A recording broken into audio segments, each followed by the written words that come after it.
po ay naggagawa kami ng bakod, nag-additional po kami ng bakod, mag-additional kami ng 4 feet lang po yung taas niya for laying na hollow block.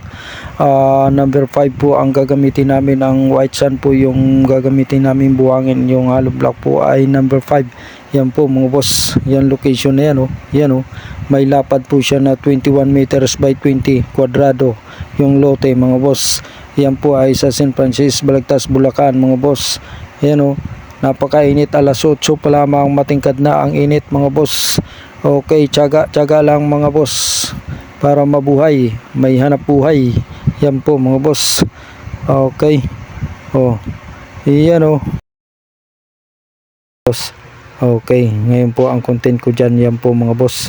Papakita ko po kung paano ko kinakalawit yung bakal sa horizontal at saka yung dowels po mga boss. Ganyan po yung ginagawa ko sa dowels. Yan po mga boss, nakakawit siya para sure na matibay. Okay, at saka nakasinsil siya mga boss. Yan po yung pinakang content ko, sana po ay matutunan kayo. Ayan po mga boss, yung column, yan po ay may taas lang po na 20 po yung lapad niya by 30. Ngayon po ay may taas lang po siya na 120.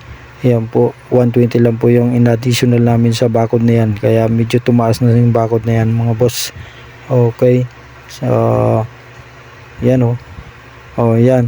Kung magustuhan nyo po mga boss yung video kong ito, ay mag-iwan lang po kayo ng baas para maging magkaibigan tayo. Masunsun ko po kayo. Yan po mga boss.